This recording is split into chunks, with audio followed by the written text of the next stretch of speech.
যদি কোনো মার্কাতে ভোট দিলে জান্নাত পাওয়া যেত, তাহলে আশরাফুল উলুম মাদ্রাসার মধ্যে পড়াশোনা করার আর দরকার কি? যারা আলেম সমাজের উপকারের জন্য, আলেম সমাজের অর্থনৈতিক সমৃদ্ধির জন্য, সামাজিক মর্যাদা বৃদ্ধির জন্য কোনো পরিকল্পনা না দিয়ে শুধু শুধু ইসলামের দোহাই দিয়ে ধর্ম বিক্রি করা শুরু করেছে, সেটা আপনাদেরকে দেখতে হবে। আকলমান কে লিয়ে তো ইশারায় কাফি। এটা আমাদের ইমানের ক্ষতি করছে বিভিন্ন ভাবে। এই যে আমরা একটা দলের নামের পিছনে ইসলাম আছে, সেজন্য কি ওইটা পুরা ইসলাম হয়ে গেল? তাহলে তো আমরা যা নুরুল ইসলাম আছি সবগুলো ইসলাম। এইভাবে একটা বিভ্রান্তি সৃষ্টি করছে, বিশেষ করে নারী সমাজের মধ্যে। তারা এটা খুব বেশি অনুপ্রবেশ করার চেষ্টা করছে। আমাদের সরল মনা আমাদের মা বোনদেরকে যে বিভিন্নভাবে বিভ্রান্ত করার চেষ্টা করছে।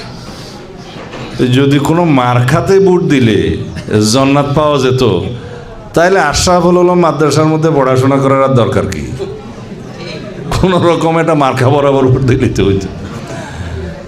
আমি শুনছি ভিডিওতে কেউ কেউ বলছে, এইবার যদি আল্লাহর দিকে তাকাইয়া, রসুলের দিকে তাকাইয়া যদি দয়া করে এই মার্কায় একটা ভোট দেন, তাহলে পরে জান্নাত নিশ্চিত। নাউজুবিল্লাহ। সামান্য দুনিয়াদারির জন্য, দুনিয়ার জন্য দিনকে বিক্রি করে দেয়া, এর চাইতে বড় জুলুম আর কিছু আছে? তো সুতরাং এইগুলোর বিপরীতে, আমি তো বাঙাল মানুষ, আমি বললে মানুষে কম শুনবে, কিন্তু আপনারা সবাই আলেম, আপনারা দিনের রক্ষক, দিনের প্রচারক, ইসলামের রক্ষক প্রচারক।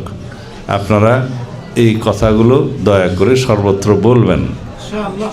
সুতরাং দুনিয়ার জন্য দিনকে যেন কেউ বিক্রি না করে, ভোটের বিনিময়ে কেউ যেন জান্নাত বিক্রি না করে।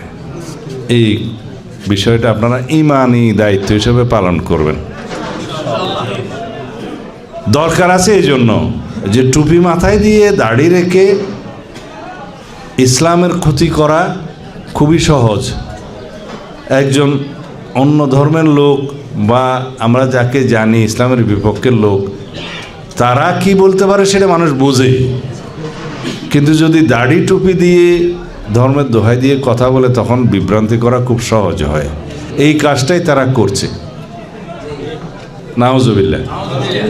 আর আমরা সবাই আচরণবিধি মেনে চলব, নির্বাচনের পরিবেশ রক্ষা করব।